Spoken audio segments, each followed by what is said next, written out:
Hello everyone, আশা করি সবাই খুব ভালো আছেন। আমিও খুব ভালো আছি। তো দিদি জামাইবাবুর অ্যানিভার্সারি উপলক্ষে তারা আমাদেরকে একটা ট্রিট দিয়েছিল ডিনারের, যেটা ছিল অরা রিসর্টে। আর এই মুহূর্তে যেখানে আমরা উপস্থিত, আর এই ভিডিওটা এই মুহূর্তে দিদিই করছে, কেননা আমার শরীরটা ভীষণই খারাপ ছিল, ভিডিও করতে ইচ্ছাই করছিল না, যে কারণে দিদি বলল যে আমিই করি।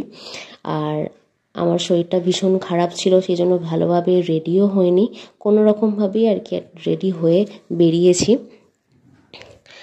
আর এই মুহূর্তে আমরা ভেতরে যাচ্ছি। আমাদের অলরেডি বেরোতে অনেকটাই লেট হয়ে গেছে, প্রায় 8:30টার পর আমরা বেরিয়েছি। তারপর আমরা ভেতরে চলে গেলাম। আর রিসর্টটা খুবই সুন্দর ছিল। আর এখানে ভেতরে আসার পর একটা দোলনা পেয়ে এরা দুজনে সেখানেই থেকে তো ওঠার নামই করছিল না। আমরা আমাদের সিটে গিয়ে বসে পড়লাম। আর সিটে গিয়ে বসার পর একটা খুবই সুন্দর রেড কালারের কেক অ্যানিভার্সারি উপলক্ষে অরূপ দ্বারা নিয়ে এসেছিল, যেটা খুবই সুন্দর ছিল। আর একটা সাইড কেকের গাড়ির ঝাঁকুনিতে একটুখানি নষ্ট হয়ে গিয়েছিল, কিন্তু ওটা কিছু করার নেই, কি আর করা যায়। আর তারপর কেকটা কাট করার পালা। দিদি আর জামাইবাবু কেকটা কাট করলো, আর আমরা সবাই উইশ করছিলাম। আর এই মুহূর্তে ভিডিওটা আমিই করছিলাম, আর ভিডিও করার সঙ্গে সঙ্গে অনেক ছবিও ক্লিক করেছি। কেক কাটা কমপ্লিট হয়ে যাওয়ার পর একে অপরকে এবার কেক খাইয়ে দেওয়ার পালা। একে অপরকে কেক খাওয়ানোর পর তারপর আমরাও একটুখানি করে কেক খেয়েছিলাম, খুব বেশি খাইনি, সামান্য করে খেয়েছি।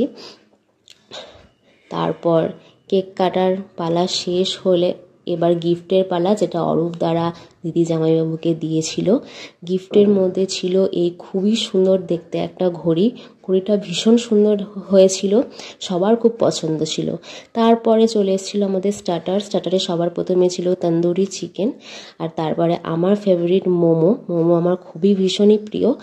আর এদিকে আমি একটুখানি সবার ভিডিওটা করে নিয়েছিলাম, সবাই খাবার এনজয় করছিল, তার ভিডিওটা করছিলাম। আর স্টার্টারের পর একটা লম্বা ব্রেক, আর অনেকক্ষণ ওয়েট করতে হয়েছিল মেন কোর্সের জন্য, কারণ মেন কোর্স প্রিপেয়ার হতে অনেকক্ষণ টাইম নিয়ে নিয়েছিল। তারপর বহুক্ষণের অপেক্ষা শেষ হয়ে মেন কোর্স চলে এসছে। এখানে নান ছিল, কুলচা ছিল, মিক্সড ফ্রায়েড রাইস ছিল, চিকেনের একটা আইটেম ছিল, অনেক কিছু ছিল, ভীষণই টেস্টি ছিল খাবার। তারপর খাওয়া দাওয়া শেষ হয়ে গেছে। এবার আমাদেরকে ওঠার পালা। উঠে আমরা এবার বাইরে এসে গেছি। আর বাইরে এসে আমরা একটুখানি চারিদিকটা ঘুরে দেখব, কেননা এই রিসর্টটা নতুন হয়েছে। আর রিসর্টটার চারিদিকটা খুবই সুন্দর, এখনও অর্ধেকটায় কাজ চলছে। আর এদিকে আরও একটা দোলনা পেয়ে এরা দুজন আবার শুরু করেছে দোল খাওয়া। আর এখানেই সামনে একটা সুইমিং পুলও আছে, আর সুইমিং পুলের পাশে বসেও আপনারা খাবার খেতে পারবেন, এরকম ব্যবস্থাও আছে। চারিদিকটা ভীষণই সুন্দর লাগছিল, সেটারই ভিডিও করছিলাম আর কি। আর গল্প করছিলাম, অনেক ছবিও ক্লিক করছিলাম। ছেলেরা অন্যদিকে দাঁড়িয়ে গল্প করছিল, আর আমরা মেয়েরা একদিকে গল্প করছিলাম। আর এদিকে অনেক ছবি টবি তোলার পর এবার ফিরে যাওয়ার পালা। আর গেটে এন্ট্রি হতেই সামনে একটা বড় ডায়মন্ড ছিল, ডায়মন্ড বলতে ডায়মন্ডের মতন শেপের একটা আর লাইটিং। আর যে মুহূর্তে আমরা বেরোচ্ছি সেই মুহূর্তে প্রায় 11:30টার বেশি বাজে।